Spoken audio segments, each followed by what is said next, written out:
So we heard a lot of very interesting new ventures this afternoon, and I'm hoping that I can share with you about EcoSynthetix and some of the things that we're doing. If you just look at your environment around you, almost no matter which direction you look, you'll find that there are polymers everywhere. And a lot of these polymers are large volume commodity polymers. Now from EcoSynthetix perspective, these are opportunities everywhere. And let me explain why that is. Within EcoSynthetix, our mission and vision is really to become the low-cost biomaterials provider. We've worked through and formulated a value proposition that we have found works very well in paper coating, and now we're extending it to other significant industry applications.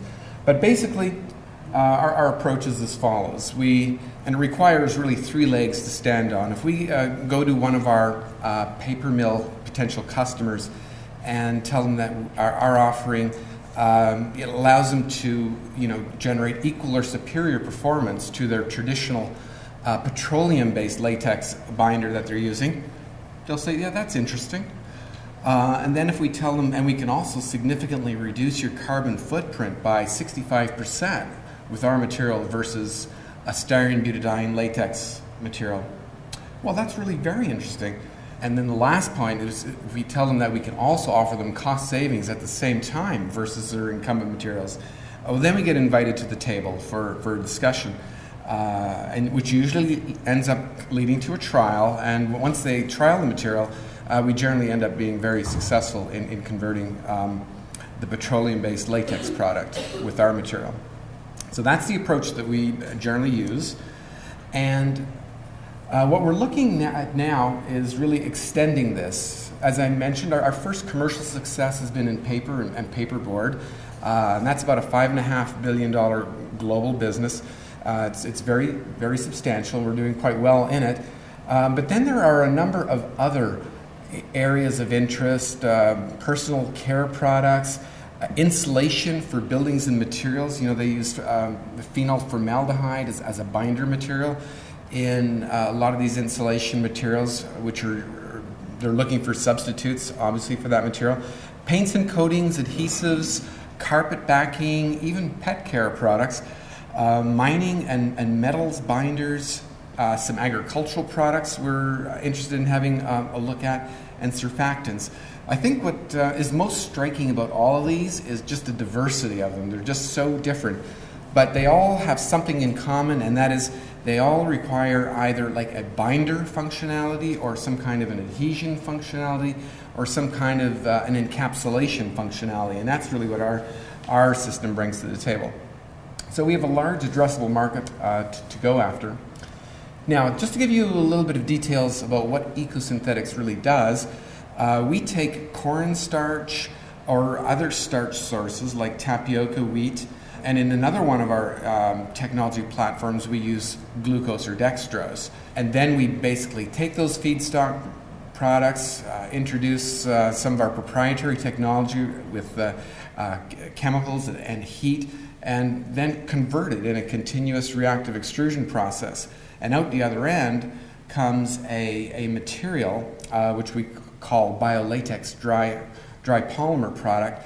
And when you can disperse that product, and when you disperse it, you actually get nanoparticle structures being formed. And this is what is the product that has been particularly efficient for displacing things like styrene butadiene latex and other products like that. So our product pipeline, just to give you an overview of what it looks like. For the one platform which uses the starch-based materials, we have a product called EcoSphere, which we sell into the paper and paperboard. But as I mentioned earlier, we're also looking at now starting to penetrate some other significant segments. And we have done that in the personal care space. And then for the other offering, which we call our Ecomer technology platform, it is based from dextrose, conversion from dextrose or sugar. The one product that we have manufactured from that is EcoStix, which can be used in pressure-sensitive adhesives. Interestingly as well, EcoMer itself is a building block material that other polymer manufacturers could use and incorporate to make sophisticated bio-based materials. So that's one other option that we're looking at exploring. So what do we really do versus some of the other existing incumbent technologies? Well, we've got multiple feedstocks, renewable feedstocks that we use. Instead of using a non-renewable oil-based one, we can offer stable pricing, and I'll show you that in just a little while, relative to the more volatile pricing that we have in the petroleum industry. And we have basically, I'd say, a very environmentally friendly system versus some of the other processes that do not. In terms of our IP portfolio, I think we've done a really good job in getting our patents and our patent estate in a very good position. We've got composition of matter patents for both of the technology platforms that I just mentioned, a number of processing patents, and then some very specific application patents as well. And we try to cover all the regions. Our trademarks of our key products or offerings are shown there. We use the term biolatex, also EcoSphere, EcoMer, and EcoStix. Those are the primary products that our offerings that we have. Well, if we look at what we're competing against, the reddish line at the top, this would be, for instance, for a styrene butadiene latex material, very tightly correlated and linked to crude oil pricing. Over the same time horizon, you'll see that the corn pricing has been, I can't say flat, but it's been really very, very stable. And that gives us a tremendous advantage when we take our products out to the marketplace. So where are we in terms of our commercial progress? Today we've got two production facilities, one in Tennessee and one in the Netherlands. About 75 million pounds of capacity, but this is going to be tripled by the end of the year. So we're in a very rapid growth mode. We are commercial at, by now, over 20 different mills with 14 different customers. And most interestingly, 3 of the top 5 global paper and paperboard customers are using our products. And a higher number of them are evaluating. I think something like 14 of the top 20 or so are also in evaluation mode if they're not already purchasing. So our sales growth over the last year, 2010, has been fairly substantial. We're on a very rapid revenue growth curve. However, we don't want to be sort of the one-trick pony kind of a company when it comes to our offerings. And so we have a number of different industries that we're going after. As I mentioned, building materials, adhesives, personal care, inks and toners, binders for mining, paints and coatings, surfactants, carpet backing, just to name several of the key ones.